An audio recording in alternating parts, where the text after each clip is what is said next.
Bicara sedikit politik kedaerahan di tahun 2024, tepatnya Agustus tahun 2024 akan ada pilkada, pilihan gubernur. Di Jawa Barat kemungkinan besar yang bermain adalah Ridwan Kamil lagi, yang sekarang ke Golkar. Melawan siapa menurut sahabat Jawa Barat yang pantas dan bisa melawan Ridwan Kamil di Jawa Barat? Kemudian di Jawa Tengah, kemungkinan besar Mas Gibran di tahun 2024 akan menjadi calon gubernur. Dan coba kita kira-kira, Mas Gibran dicalonkan melalui Golkar, Gerindra atau PDIP? Lalu Gubernur DKI Jakarta kemungkinan besar yang bertanding adalah Heru Budi Hartono yang saat ini menjabat sementara Gubernur Jakarta tahun periode 2022-2024 yang merupakan orang lama di DKI, pernah jadi wali kota Jakarta Utara, menangani waduk fluid yang sukses di zaman Pak Jokowi menjadi Gubernur Jakarta.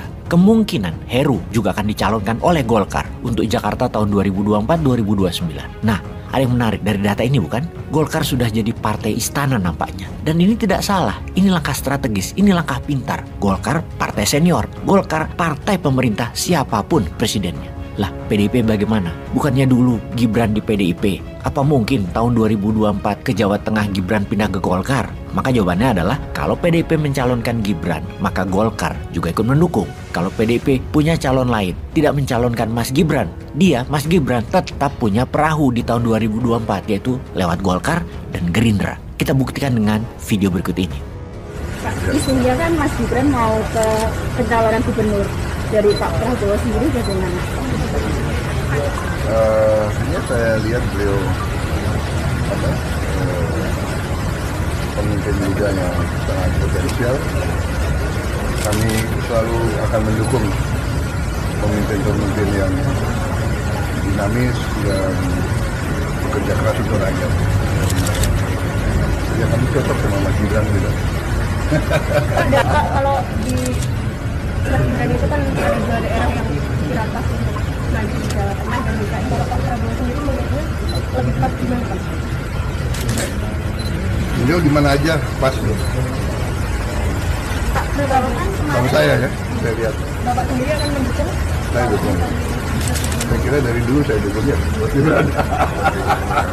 Tapi kalau melihat profilnya sendiri, Pak Prabowo merasa Mas Gibran lebih cocok ke DKI atau Jawa Tengah? Saya tadi katakan dua-duanya beliau cocok, dua-duanya beliau pasti berani. Kemudian untuk memuluskan rencana besar para gubernur Pulau Jawa tersebut, maka tidak ada yang terpenting yaitu kemenangan di Februari 2024. Untuk semua itu incumbent yang kalau digabungkan ada 3 aliran partai besar yaitu Gerindra, Golkar, PDIP yang secara bersama-sama menggembosi oposisi. Yang dalam hal ini posisinya adalah 2 partai besar PKS dan Demokrat. Nasdem hingga saat ini adalah masih partai pendukung pemerintah. Menterinya tidak ada yang dicopot walaupun Nasdem mencoba bermain 2 kaki dengan mencalonkan Anies yang mewakili sisi oposisi. Akhir-akhir ini kita semua melihat bahwa Nasdem agak sedikit berubah sekarang setelah Pak Surya Paloh mengadakan pertemuan dengan Opung Luhut yang mana Pak Menko juga pemegang jabatan politik sebagai Ketua Dewan Penasehat Golkar. Waktu itu bertemunya mereka di Eropa. Pertemuan politik berkelanjutan di Jakarta. Pak Surya Paloh bertemu dengan Ketum Golkar, Pak Erlangga.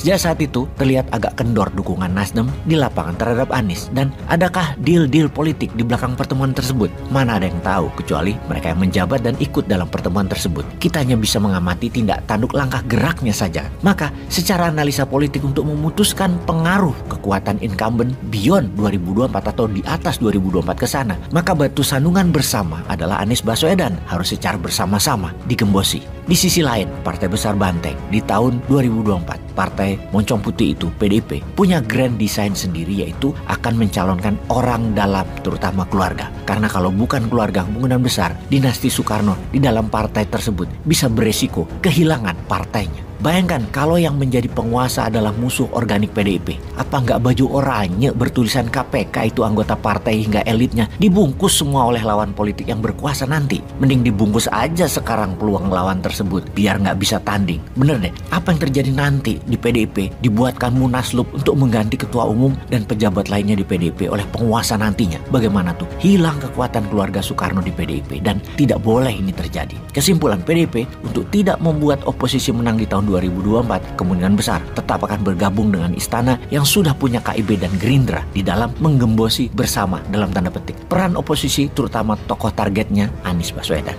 By all means Pokoknya Anies tidak boleh mentas, Anies tidak boleh manggung. Sungguh, pengamat politik banyak yang ragu dalam hatinya dengan langkah oposisi mendeklarasi Anies karena sesungguhnya elit Partai Demokrat adalah safety player, pemain aman yang ingin gabung pemerintah, dan juga elit PKS sangat ingin bergabung dengan pemerintah di tahun 2024 ke sana karena mereka lapar dalam 10 tahun terakhir, kering sudah cuan di dompet. Dengan berat hati rasanya mendukung Anies karena euforia para konstituen di kelas bawah. Rakyat oposisi mendukung Anies kencang sekali, namun elit tetap di pikirannya adalah akan bergabung dengan siapa saja yang menang. Bisa jadi pendulumnya saat ini adalah di tangan Nasdem, dan inilah kehebatan Surya Paloh. Bayangkan apa yang terjadi kalau di last minute dia cabut dukungan ke Anies dan dia balik badan ke incumbent ketika akan mengajukan pendaftaran di KPU. Ambiar langsung Demokrat dan PKS, ambiar peluang Anies jadi RI 1. Mas Ganjar yang juga banyak digadang-gadang sesungguhnya bukan maunya PDIP. Sulit akan manggung di tahun 2024 karena Ganjar hanya bisa dicalonkan jika terjadi konsolidasi politik dan kekuasaan PDIP dengan istana terjadi. Sungguh tidak ada kekuatan terbaik di tahun 2024 adalah